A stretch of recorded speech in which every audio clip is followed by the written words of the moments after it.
agility is all about feedback, okay? Yeah. So collecting feedbacks, Mm. tasting the feedbacks, smelling the feedbacks, okay? And then, let's say, if for the process assessment of all of your population, you need to invest, I don't know, like 1 month, maybe this is a bad smell. Today's guest is Francesco Dominidiato. Francesco is CTO at Moneyfarm, one of the largest wealth management companies in Europe, and former CTO at high-growth startups like Casavo and Docebo. During his career, he scaled organizations from zero to hundreds of employees and has incredible experience at all levels, from leading small teams to NASDAQ-listed companies.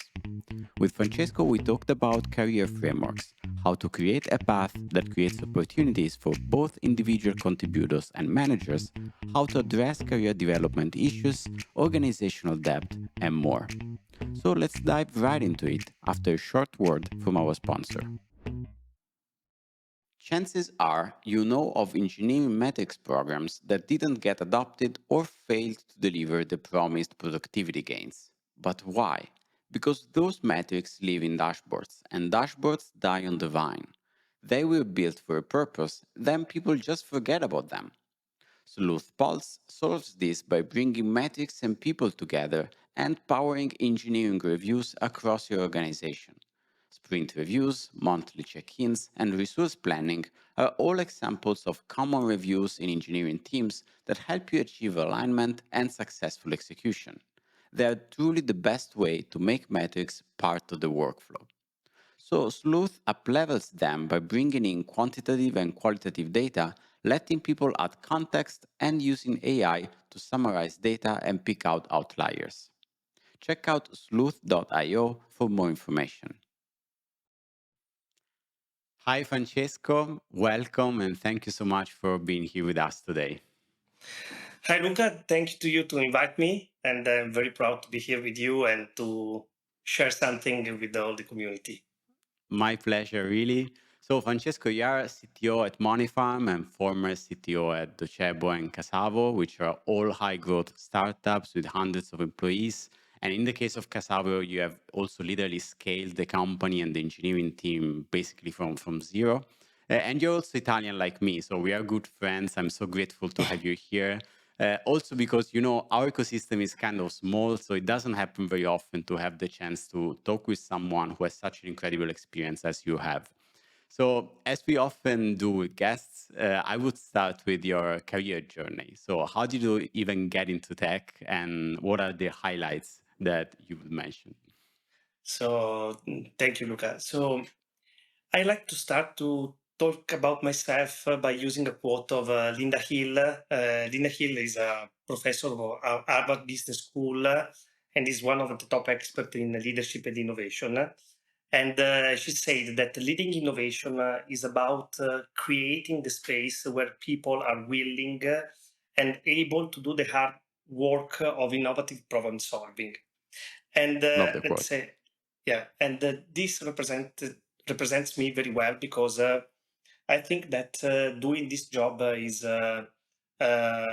mainly to create the space, create the environment, create the structure, okay, where the people will express at the best themselves. But Yeah. moving about what I do, what I did. So I'm more than 23 years in product development industry with more than 15 years focused on engineering management roles. So I started as a software engineer. I did also as a freelance. Then I moved in my first startup, One Beep, from software engineer to CTO. So from zero to exit. And Yeah. then I moved to Nexi, that is a pretty big, the biggest pay tech enterprise company here in Italy. Then I joined Easy Welfare, a scale up that again achieved another exit. Then I moved to Casavo, so a hyper growth startup and scale up here in Italy.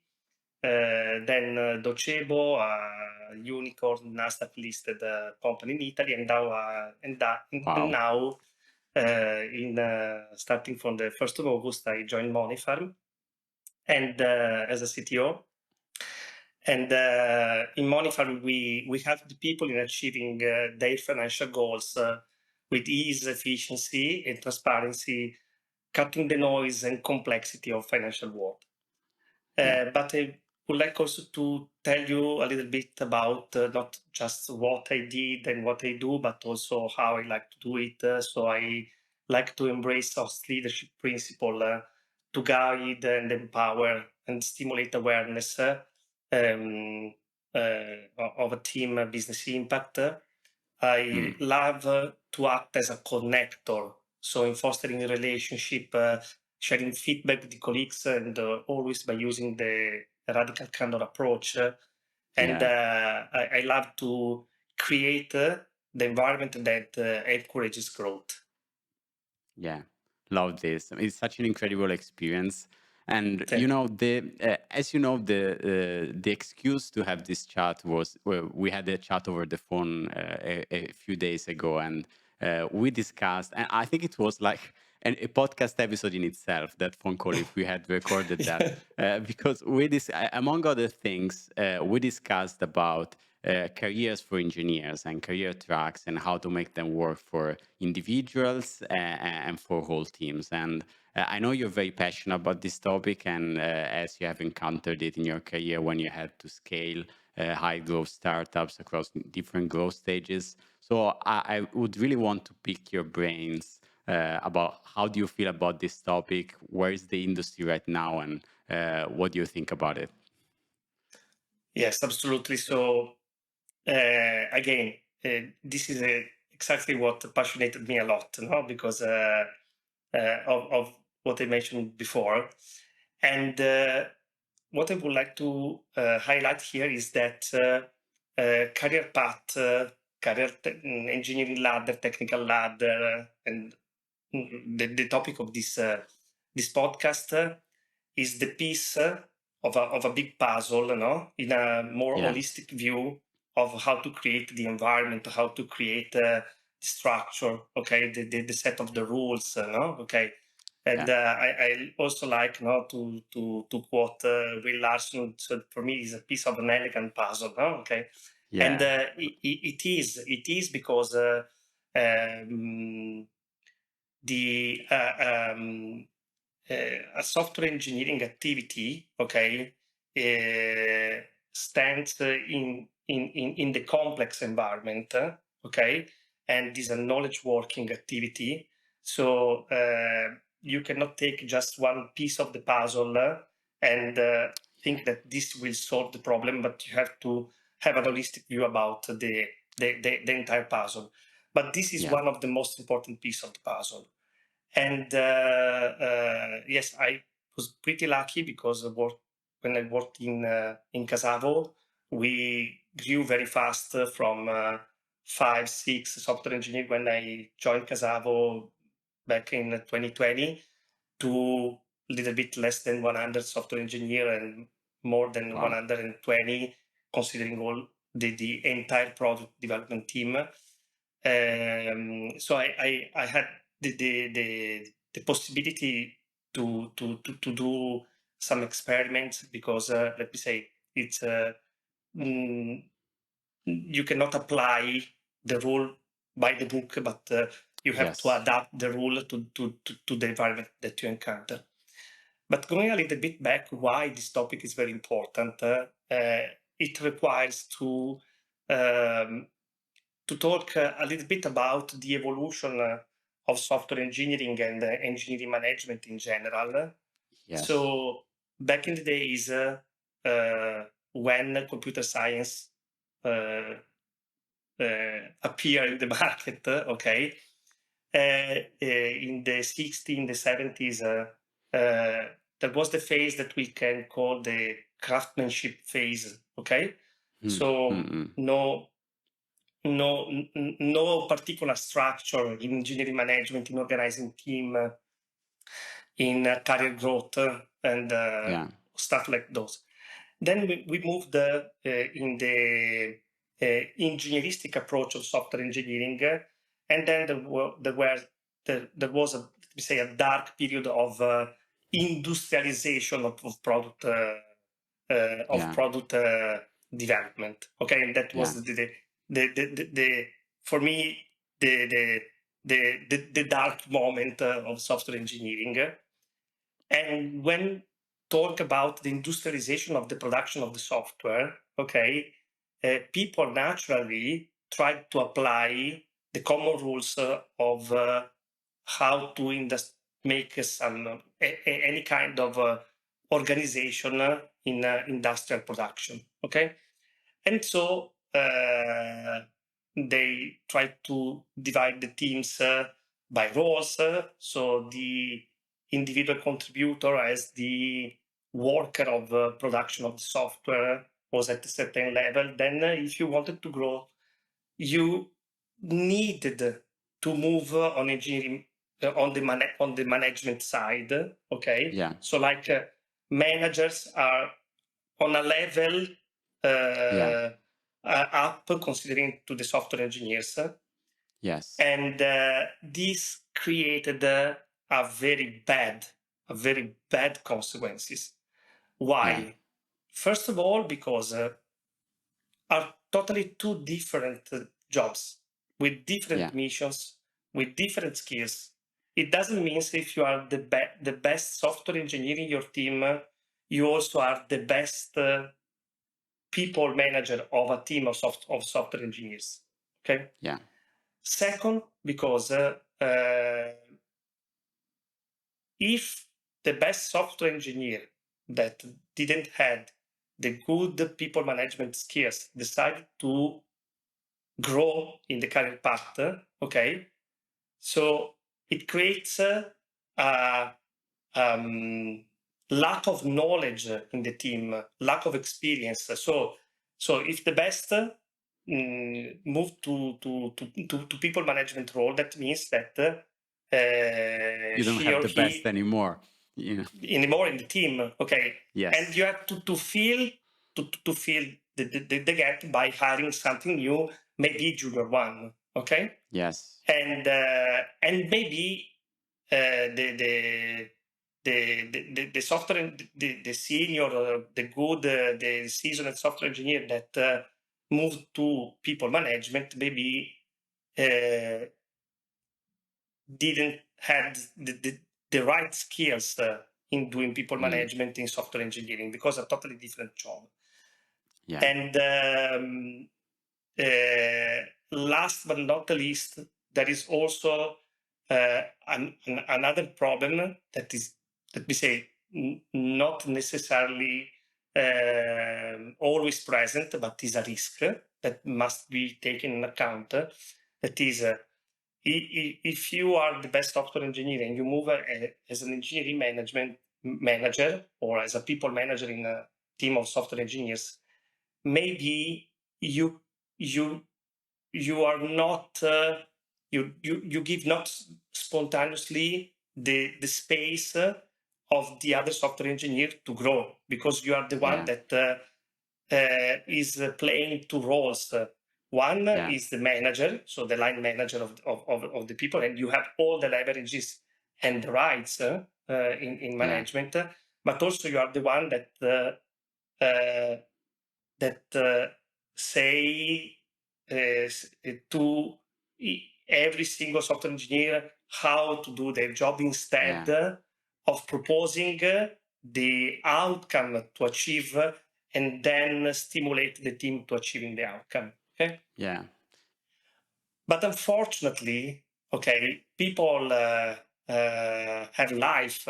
So maybe when you become older, maybe you need to buy a flat. You need to open a mortgage. Okay, so you need more money. Okay, it's natural. Maybe you will have some child. So it's totally natural. So lots of people was forced to do that change, despite they were really moved by a passion, really moved by a mission, a personal mission of changing the role. And this created a lot of bad consequences that were reflected also in the quality of software produced, that I think that most of us, let me say, remember very well. And the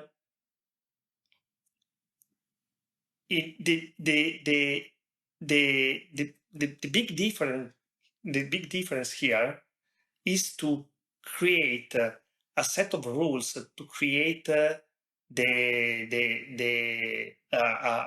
way in order to provide the right value to each contributor in your team, regardless she or he cover a people management role or individual contributor role, because are two different jobs, okay? Two totally different jobs. And we need to allow the people to be able to express themselves, to unleash their potential, to be satisfied also on a salary perspective, because let me say, also money is important, by maintaining their role as a software engineer, as an individual contributor in general. Okay? Yeah, I think this is a great take already. And so if I had to make a recap, one of the things that I learned by talking with you about this is that we are all now kind of familiar. Now it's 2024. There is more consensus around the fact that individual contributors shouldn't just be promoted to managers. But what you're saying is that it goes deeper, because there are like second and third order consequences of doing this. It's not just that ICs might be unfit to do managers. It's also that, as you said, they might have been technical leaders that other people on the team looked up to. And when they become managers, those people are still looking up to those people for the technical decisions, not giving the space to the team to grow. So there are all kind of bad things that happen, not just directly, but over a long time to your team if you had like your best individual contributor being promoted to manager. So it's like a disaster. And now I think one of the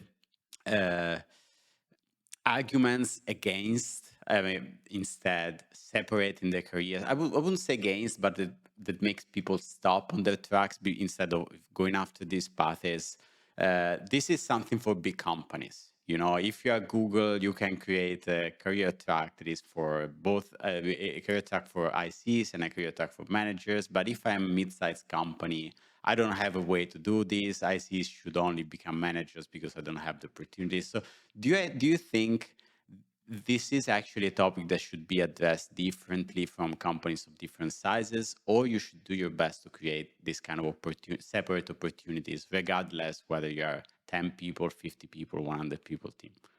Yeah. So I remember that we discussed about that during our call, and it was very, very, very interesting. So the point is also to apply a good sense in doing things, Okay, and I like to use the metaphor of software architecture. Okay, so if you are a very small early stage startup, should you start by developing a very complicated microservice architecture based on Kubernetes and stuff like that? Absolutely no. It's an overhead that has a cost that you cannot sustain at all. Okay, so much better to develop a well-written monolith. Okay, with all the calling process instead of through HTTP or events or stuff like that. Okay, because this is the straightforward way in order to achieve your business goal at that moment.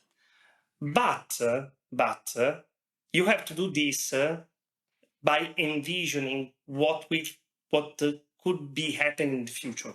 Okay, so in case you will grow, okay, and you develop the monolith without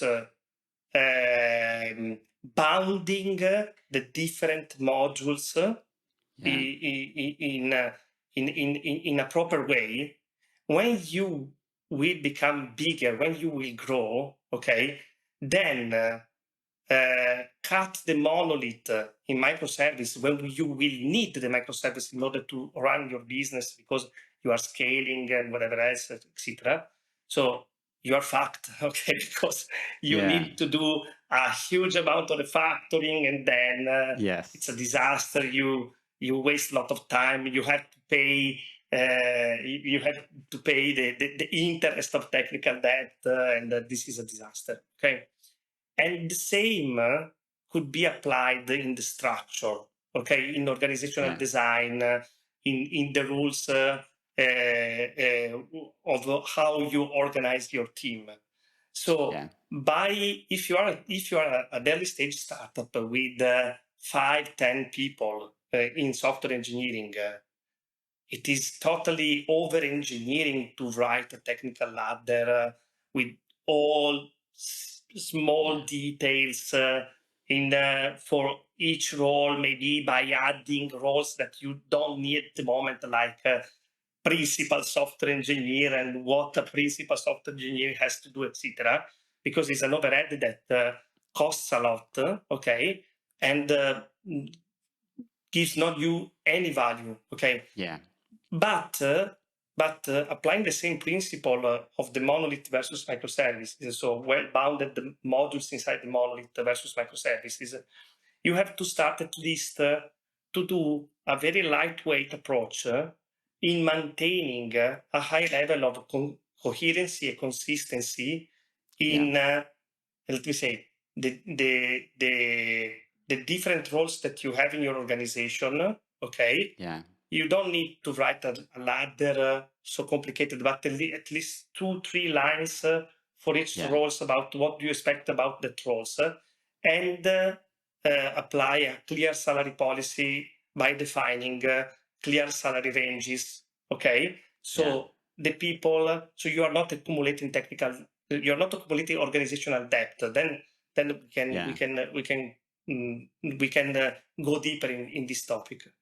Yeah, love the answer, and I love the analogy with software. So I will continue on this analogy because I think it's a perfect fit. So what we're saying is that you should start with the monolith that is simple, but you should at the same time, from the get-go, you should take care of, low coupling, high cohesion, and prepare things for when you will need maybe to split the monolith. And for example, you mentioned salary ranges, right? And I mean, when it comes to software, we engineers know what are the critical things that even if you start with a monolith, maybe you should already take care of. Think of, database design and a few other things that are harder to change in the future and stuff like this. So, what are the equivalent of these basics and I think salary ranges is already a great example.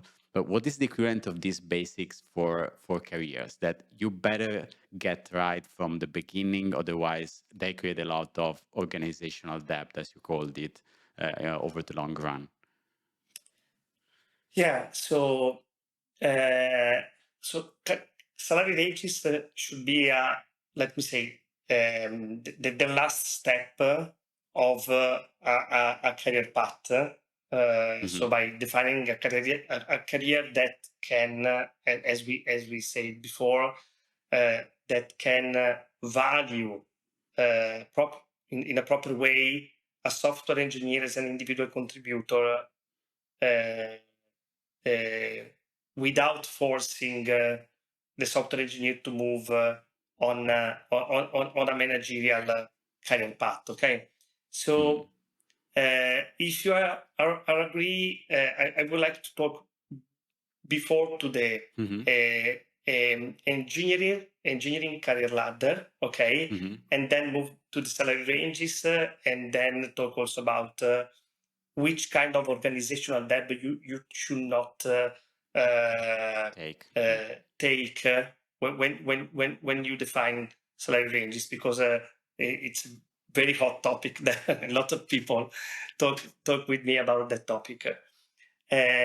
So we said we have to value more the good people that are demonstrating to create a high impact by achieving business goals in the software as a software engineers, okay? Yes. Without moving as a manager. Perfect. But how to do that? This is not so easy, okay? Yeah. I don't like comparison with other roles, but sometimes I need to do some comparison just to simplify the topic. If you are a salesperson, okay, Mm. let me say, is more easy to set your goals now because it's a matter of revenue. So how much are you selling this? And so it's easy to fit you as a junior, mid, senior in a ladder. I'm not saying that is totally easy. I'm saying that is more easy. Okay, but software development and even more in product software development.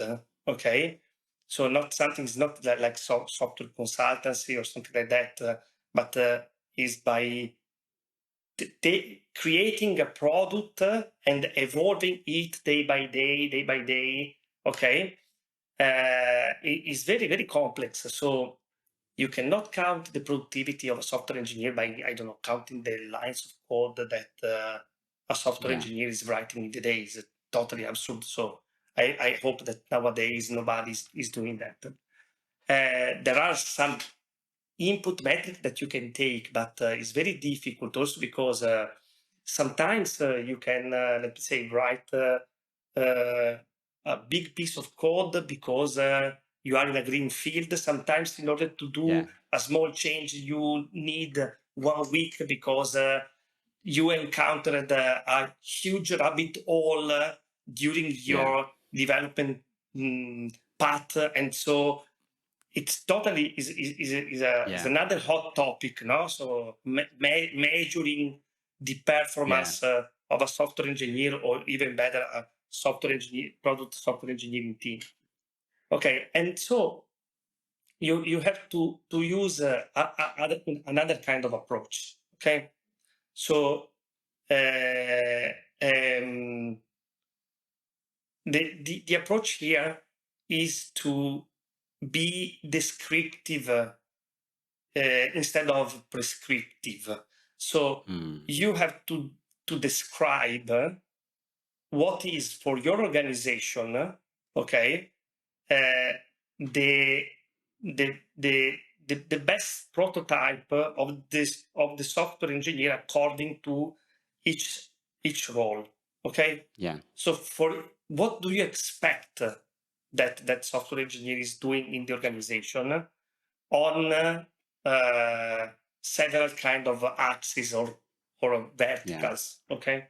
So for instance, I'm not expecting that a junior software engineer is writing, I don't know, a piece of code or a module or a library that has an impact to the entire organization.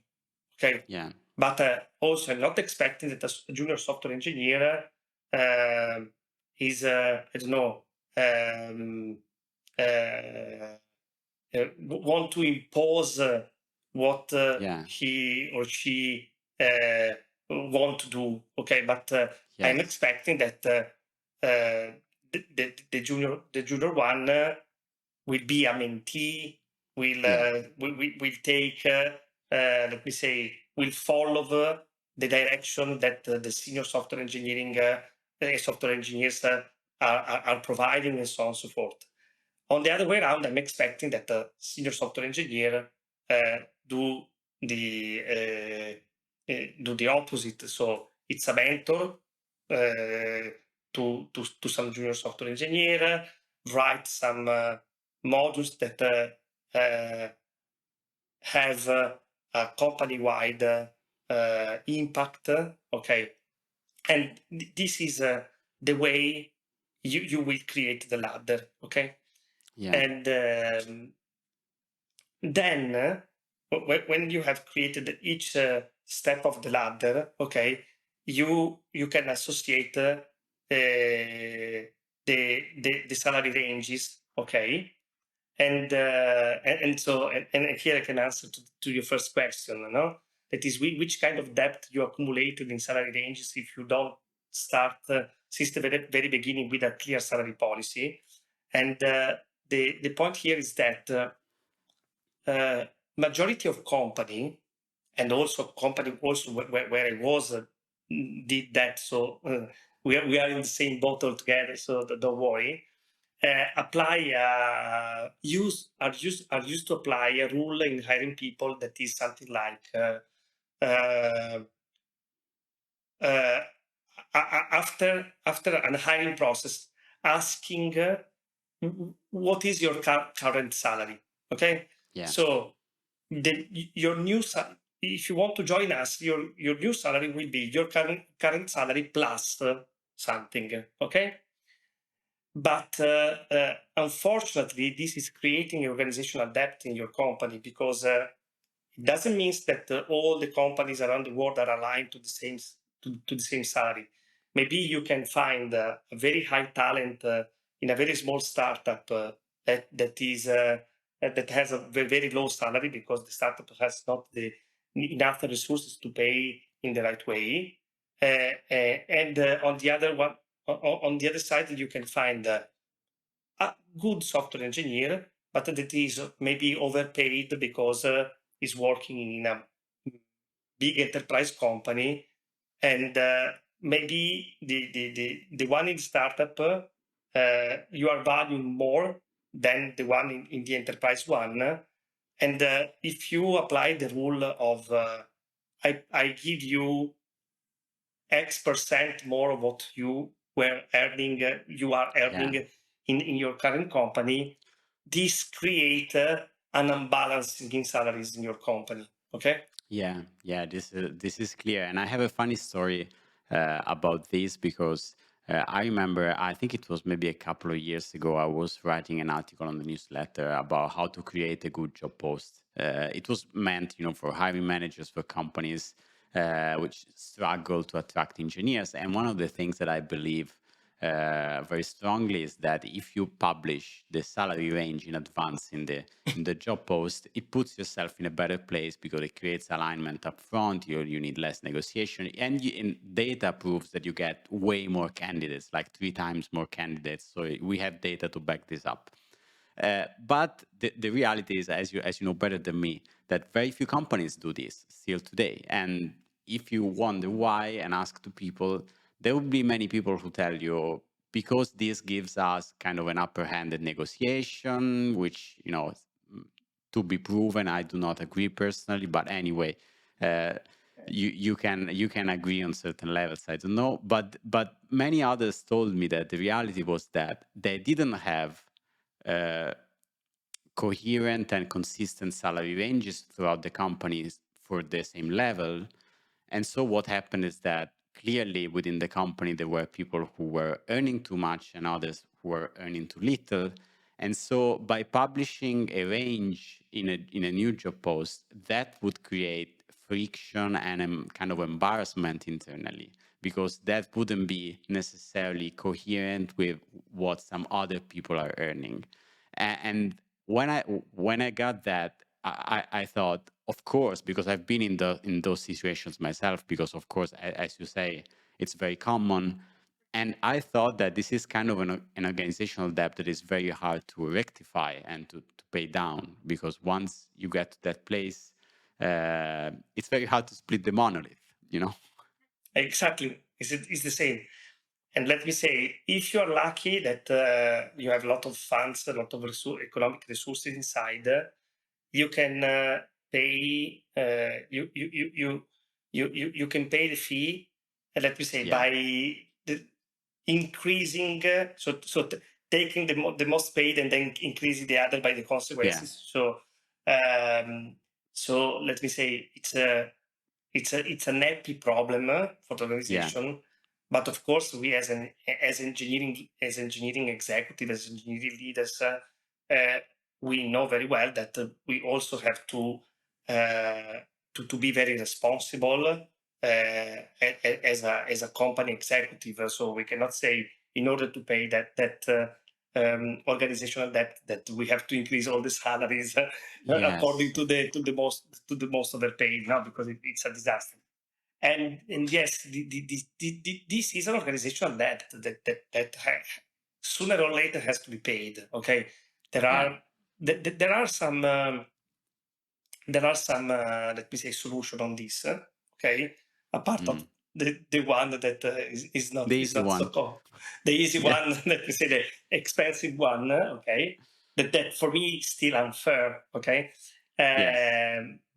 Is something like, okay, this is the clear ladder. This is the transparent and clear salary policy with salary ranges. Okay, if you have someone in your organization that in reality should be a middle inside the range of a mid software engineer, but is overpaid, is paid as a senior, you can maintain his salary, okay? But when you get promoted, to senior, that promotion will not reflect the adjustment on salary side, because we say it was pre-adjusted in advance. So this is a trick that can be applied. So there are solutions. As when you have to pay the technical debt, you have solution like refactoring, etc. No, okay. And this is almost the same. Is almost the same. And there is something that I want to mention also, because when you told the story about please not publish the salary ranges, and otherwise people get mad. People get mad that you will have a revolution inside the company, etc. And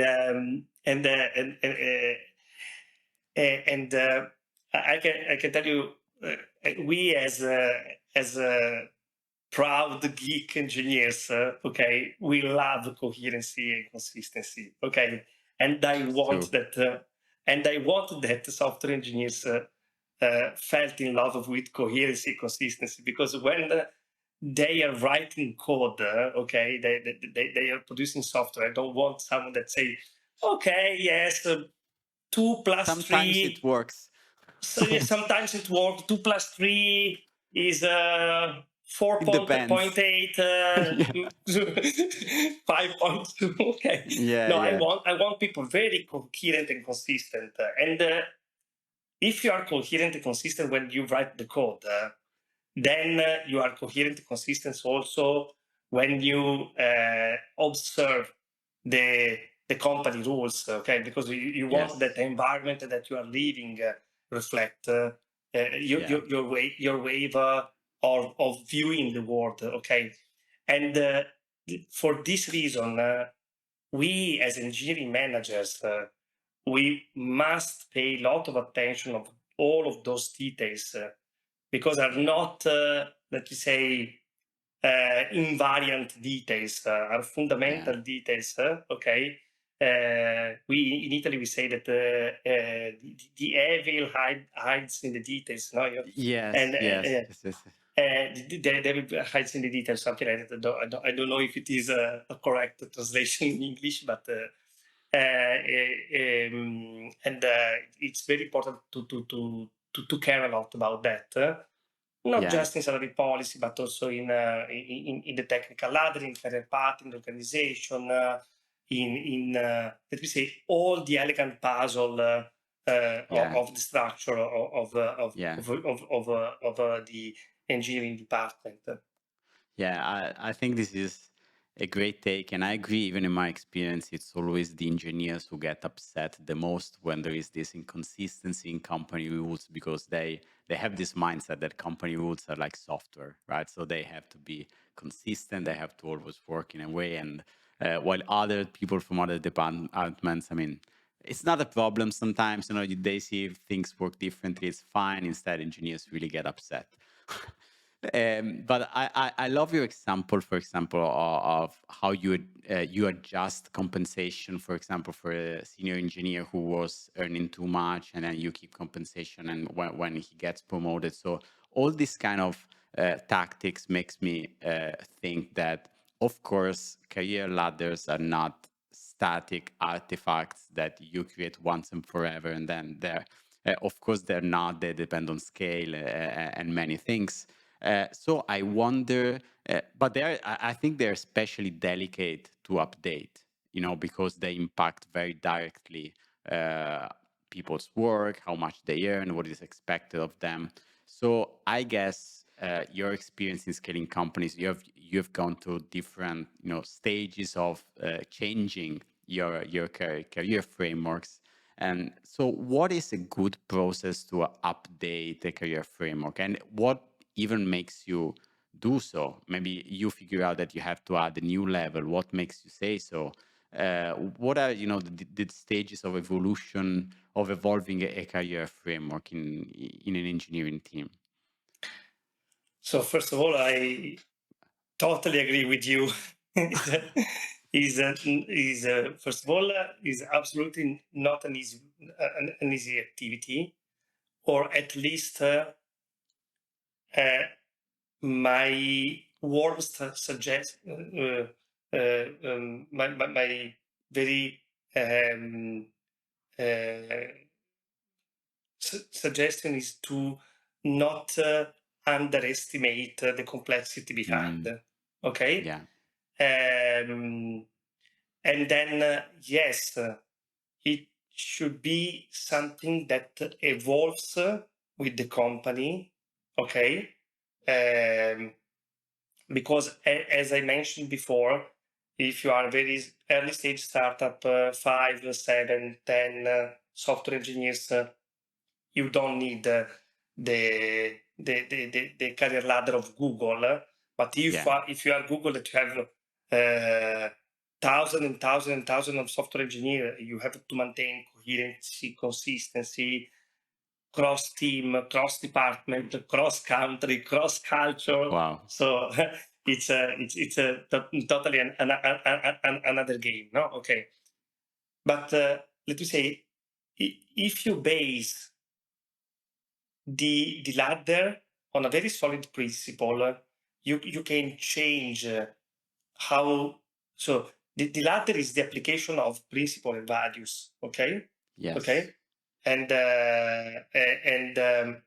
so it's like XP, values, principle, values, practices. No, okay, so values you don't change values, Love the principles. reference. Okay, and then practice you can adapt, invent some other practices. Okay, so if you are basing, if you base the ladder, even in the most simplified version, to solid values and principle, then the evolution is more easy. Okay, so Yeah. let's agree about the values and principle that you want that define your Yeah. culture. Okay, Yeah. but of course, during my career, me and let's say all the team that I was working for, of course, we made mistakes.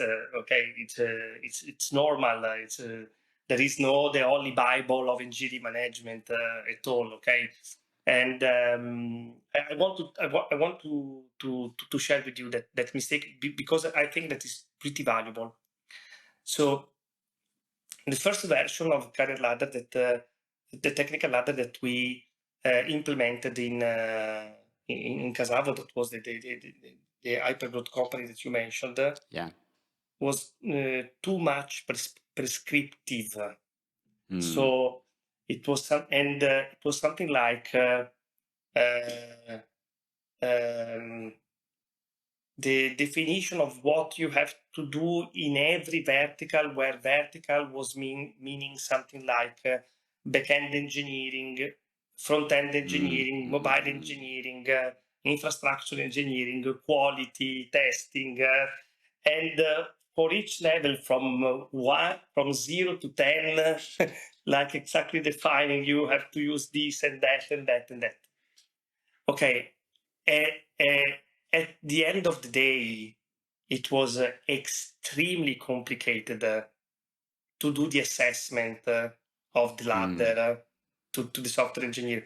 And also for software engineers was very, very difficult, and they was feeling to be under exam, like the final exam of university. Now you know that with lots of anxiety. So something like what I will end with 10, with 7, 8.5. Okay, so and in reality,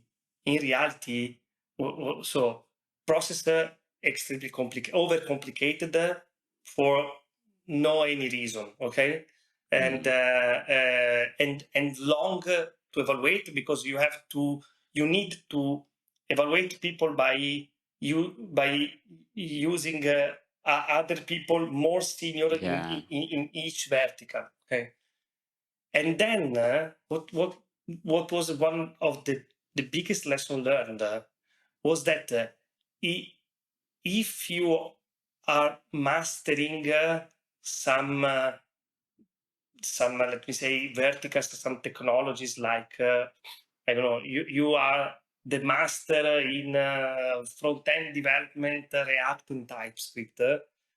It doesn't really means that you will have a high impact in achieving the business outcome, the company outcome. Okay. Yeah.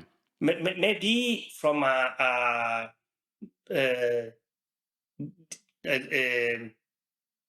didattico, I don't know how to translate. So from a school perspective, okay, you can be the master. So if you are a university professor, doesn't mean that you are also a good businessman. Okay, so it's two different jobs. Yeah. And so overcomplicated, and then we also create a super complicated formula algorithm in order, because it was not you cannot apply like the average of each vertical, because we wanted to promote like T-shaping and shaping, so stuff like that. So with a very complicated formula, no? Okay. So at the end of the day, over engineering. That was classical example of over engineering. Okay. Yeah. And then what we discovered. May I ask, what made you think and made you say this is too much? This is over engineering. Was it that, for example, you had people that you knew you were doing a great job, but based on the formula, maybe you weren't able to grade correctly? Or what made you say, okay, this is too much for the stage we're in? Agility is all about feedback. Okay. So collecting feedbacks, tasting the feedbacks, smelling the feedbacks. Okay. And then let's say, if for the process assessment of all of your population, you need to invest, I don't know, like 1 month.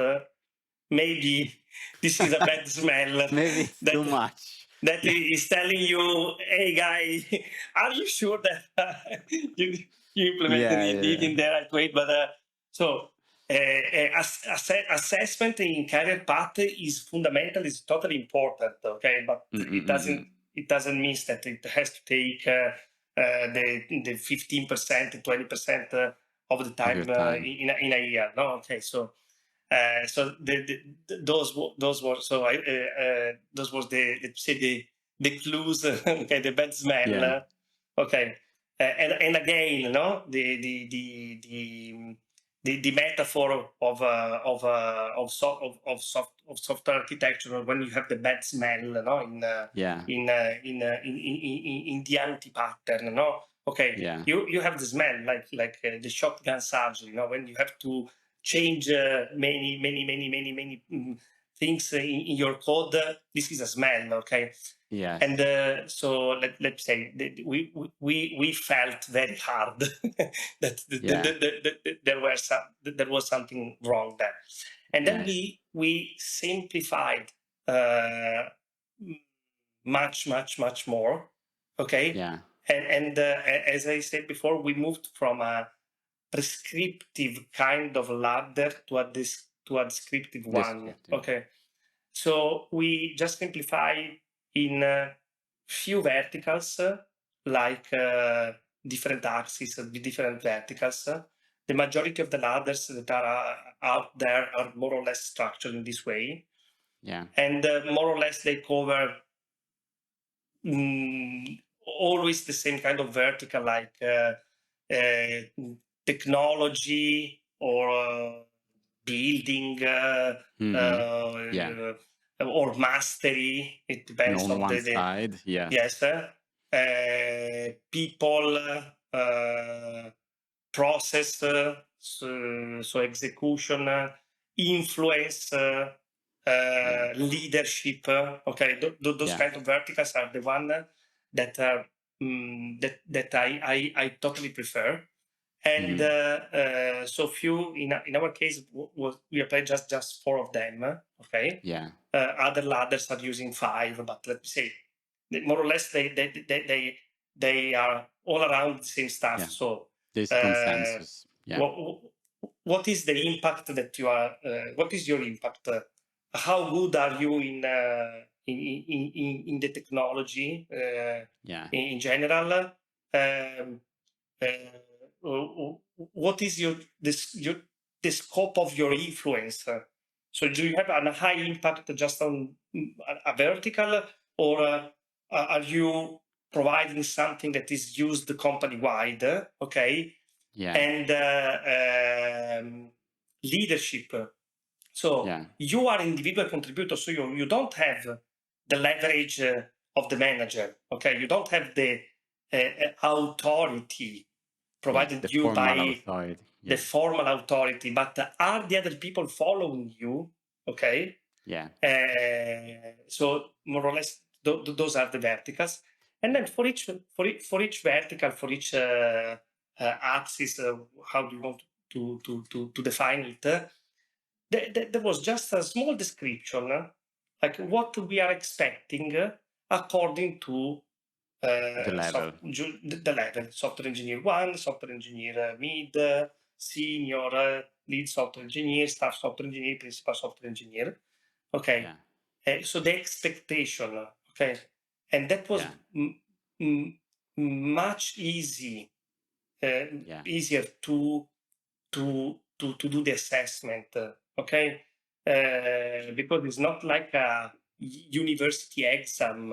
Okay. Where you have to make question like what happened whether in JavaScript if you use that variable and some with an array and etc. So so yes, this is my warming suggestion. And you think that these verticals, so let's say if we are imagining a matrix where the columns are these axes that people are judged on and the rows are the various levels, do you think that these axes stay the same across companies of different scale? Okay, so you can keep them and you just add levels when your company gets bigger. So I can tell you until the maximum size that you got. that I got. Okay. And let me say, I think that work at that time was sufficient for the level that we achieved. Okay. But I can also provide you another info. So if you Google in internet, you will find nowadays you can find lots of resources about technical ladders. Okay. Maybe then we can I can provide you some links, but you have progression.fyi, engineeringladders.com. There are lots of public ladders of biggest companies, Spotify, etc. So you can take a look and see and take inspiration. Warning suggests don't copy and paste, don't do card occulting. Okay, the ladder of Spotify is not good for your company. Okay, it's good just for Spotify. Okay, but you can take a lot of inspiration. And what I can say is that more or less, so let me say, they don't have much complicated ladder comparing with what I described, but in generally speaking, they have other level, more levels. Yeah. Okay. Yeah. So if you are, I don't know, like this is not a rule, it's just an example. Yeah. If you are in, I don't know, 30, 40, 50 software engineers, maybe 3 levels, 4 levels maximum is more than enough. Okay. Yeah. If you are Google, maybe you need 10 levels because you also have roles like Google Fellow, something like that. Yeah. Yeah. That's completely unique. Completely unique, something like, and so it's a matter of say having more levels. In my opinion, okay, this is just my opinion. By what I studied, by looking at the big Yeah. one, the ladders of the big ones. Yeah, no, I totally agree. And so I have a final question about career ladders. That is, we know that most of these ladders and people really they should branch, out in IC versus management career ladders. But you also have in many companies this kind of hybrid roles, like tech leads, tech lead managers, even in big tech, for example. So and these are oftentimes considered tricky roles because you have to balance, different duties. What is your take about these roles? Do they have a place maybe before the ladders branch out into the two different directions? Do they work in some cases? Are there some caveats to make them work? Yeah, and this is a very tough question. I No, keep but it for last. So. yeah. Then I have some takeaways to share, but yes, but it's a very good question, and there is a lot of discussion over there. Okay, like the discussion, like it's best to mono-rep, multi-rep, all of those kind of Exactly. stuff. Yes, it's the same. Feature Yeah, yeah, yeah. branches, Yeah, master yeah, only, yeah. etc. No, joking apart, but for me, the point is there are many successful companies that have roles like uh, uh, in engineering managers that also are engineering Yes. lead. Okay, Yes. and there are many other successful companies that have a hard split between Yeah. the managerial contribution and the individual contribution. Okay, like Yeah. if you are a managerial contributor, you cannot contribute as an individual contribution. And there are many successful companies that let the team free to decide according also to the seeing the individual skills inside the team and also the individual's mission and passion inside the team. Okay, Yeah. and all of the 3 cases that I mentioned for successful companies. So my takeaway here is that applying a strict rule here is totally not convenient. Okay, Yeah. I but agree. there is a big but behind, and the big but is to be conscious about the team dynamics that you have in place by Yeah. adapting one solution over the other. Let me to do a very simple example. Okay, so if you want to apply, for instance, here in Moneyfarm, we have that structure with the engineering leads. Engineering leads are the engineering manager that also cover the roles of Yeah. Or tech lead. of tech leads. Okay, So let me say, tech lead as with the hat of individual contributor, and people manager as the hat of manager. And this is working. And in Casavo, we was more focused on the other model, but then in the last half, we also had some associate engineering leads that was also working as an individual contributor. So let me say, I don't want to be strict in one model versus the other, but I want to be strict and be conscious about the dynamics.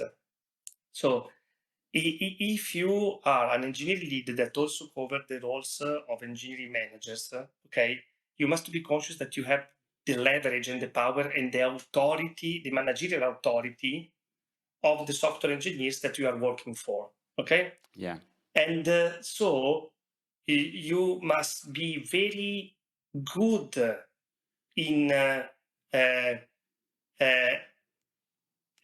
give the space of improvement, hear the voice of the software engineers in your team, and also accept that maybe in your team you could have a software engineer that is better than you as a software engineer. Yes. Okay, and it's natural. Will happen. Yeah, would happen, but also because if you moved and if you split your time in people manager and in software engineering, that means that at least you cannot evolve as fast as before, because part of your time must be dedicated, fully dedicated to people management. People management. We didn't talk about people management, and this is another huge topic, but requires empathy, emotional intelligence, is a mission, love, love of team dynamics, patience. And it takes time. I mean, it takes time. Okay. Yeah. So if you are not conscious about that, the risk is that the people in your team are not could not unleash their potential. They do not have any reason to grow. They do not have any reason to pass their limit. No, okay. And so you must be conscious. On the other way around, if you are strict by adopting engineering managers don't code, okay. Yes. You still be aware that at the end of the day, the last say in strategic decision must be taken by the engineering manager, despite she or he is not coding. Okay. Yes. And consciousness for me is fundamental. The model that you apply, it depends to many factors, depends to the people that you have, etc., etc., etc. Yeah, I agree. I agree with your take. I agree with being flexible. I think it's a matter of, first of all, I mean, team size, because there are many teams that are in that kind of in between where there is not probably a room for a full-time engineering manager when it comes to the amount of effort that will be required by the management duties. You know, it's because the team is not maybe that big, so it doesn't make sense to have a full-time engineering manager. Or maybe you have people who have the attitude to have to wear both hats, you know, for that team. And so you have to follow your people attitude. So I completely agree. I think the only caveat would be, once you are like an engineering lead, a tech lead manager, I mean, whatever is the name of the role, but you get the idea, is giving these people a clear way forward. That is, they have to know what happens next for their career, for their journey. They have to decide probably at some point, you know, whether to go with the management path or the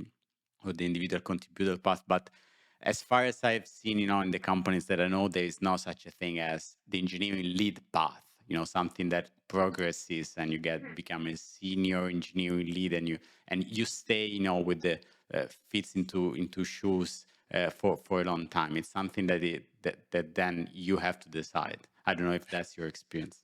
Absolutely, yes. Until you want to stay in that role, let me say, but let me say that means that so there is not the path of engineering lead. So I visualize the career path, the technical career path, the engineering career path as a Y, okay? As a Yeah, Y. me too. So Yeah. where in the first step of the ladder, okay, you are an individual contributor.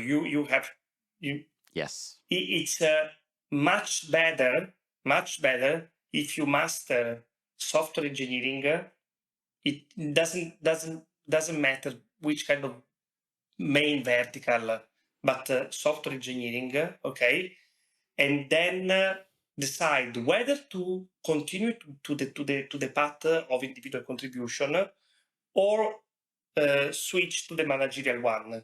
Okay, Yes. the engineering lead, let me say, is in the cross of that Y, but at the end of the day, the normal progress. evolution to progress is on one direction, on the other. But also is also a good test, okay? Because maybe I know there is a friend of mine that is one of the best software engineers here in Italy, okay? Not absolutely the best, that he tried to also play the role of people manager, okay? And he consciously decided that that was not their path. So Not for imagine me. that you go the first step, then go in that direction, and you go back and go in the other direction. Very important takeaway. Pay attention that for me, people are free to change for one path or the other, even even late in their career, but they cannot jump from one branch of the Y to the other branch of the Y. Like if you are a head of engineering, it doesn't mean that you can jump to staff software engineering. You have to go back to the cross. So when you, let me say, when you left the individual contribution career and then go to the other direction, okay? But this is totally feasible, but you have to be conscious about that. And also, again, it would be good if you are big enough, to define not only the individual contribution part of the technical career, that of course is the most used one because it's the majority of the population that you have in an engineering department. Will always be. But if you are big enough, you should define also the managerial contribution part of the career. So what does it mean to be an engineering lead? You find engineering leads. What does it mean to be an associate or a junior engineering manager, an engineering manager, senior engineering manager, head of engineering, VP of engineering, etc. Director, because director of engineering, whatever you call it. So it's important also to define that. But let me say, this is when you have like 200 people in the 300 people in the engineering department. So you have such amount of people that are playing the role of engineering management that justify is again like the beginning of the chapter. Yeah, no, it's absolutely true. So Francesco, we ran over time, unfortunately, because I think we could keep talking for like 3 more hours or so. I love this chat, and I think we covered so much ground and took a lot of notes. So first of all, thank you so much again for being here with us. Thank you very much, Luca, and thanks to all of you, and see you soon. Yes, see you soon. Have a good day, and talk later. Bye-bye. Ciao. Thank you so much for listening. If you found this chat valuable, you can subscribe to the show on YouTube, Apple Podcasts, Spotify, or your favorite podcast app. Also, please consider giving us a rating or leaving a review, as that really helps other listeners find the show. You can find all past episodes and learn more about the show at refactoring.fm. See you in the next episode.